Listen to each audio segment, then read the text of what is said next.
ایک شخص نے اپنی بیوی کو طلاق دے دی. یہ دیکھیں یقین علماء کا، ہمارے بزرگوں کا.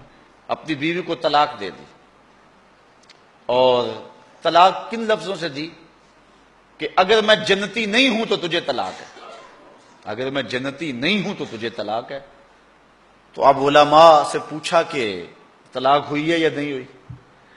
علماء کہنے لگے ہم نہیں بتا سکتے، چونکہ طلاق کو معلق کیا گیا، تو اب ہمیں تو نہیں پتا کہ تو جنتی ہے یا نہیں ہے، اب ہم اس کے بارے میں کوئی رائے نہیں دے سکتے.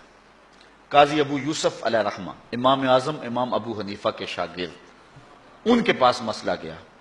آپ نے شخص کو بلایا، کہا کبھی ایسا ہوا ہے کہ کسی عورت نے تجھے دعوت گناہ دی ہو اور تو نے کہا ہو میں اللہ سے ڈرتا ہوں؟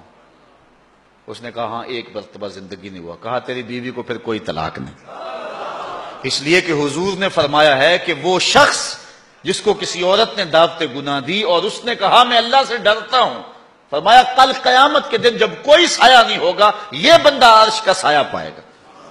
تو کہا پھر پکی بات ہے کہ تو جنتی ہے، تو جہنم میں جا ہی نہیں سکتا کیونکہ یہ رسول اللہ کا وعدہ ہے. اللہ اکبر. تو اتنا یقین تھا ان باتوں پہ ہمارے بزرگوں کو، اس لیے کہا یہ حضور کی حدیث ہے، اگر یہ بات ہے تو کوئی طلاق نہیں ہوئی. قاضی ابو یوسف نے فتویٰ دیا نظر کی حفاظت کی توفیق دے، خیالوں کو پاکیزگی دے دے.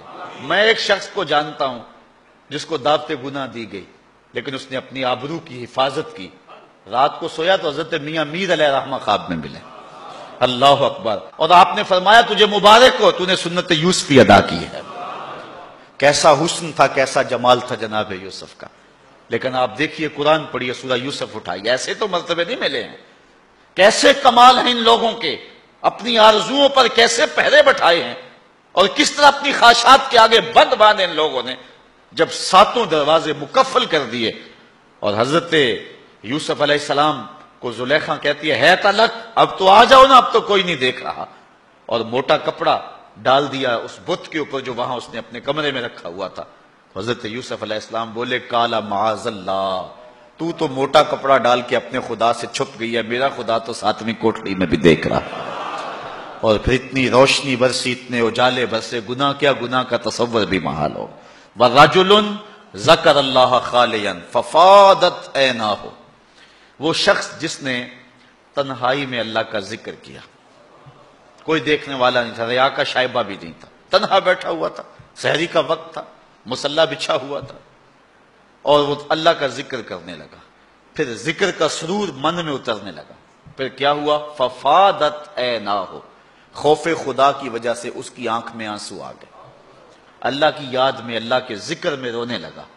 حضور فرمایا کل قیامت کے دن جب کوئی سایہ نہیں ہوگا اس ذاکر کو اللہ اپنے عرش کا ٹھنڈا سایہ نصیب فرمائے. اٹھتے بیٹھتے چلتے پھرتے تنہائی میں، خلوت میں، جلوت میں اللہ کے ذکر سے اپنا تعلق جوڑیے.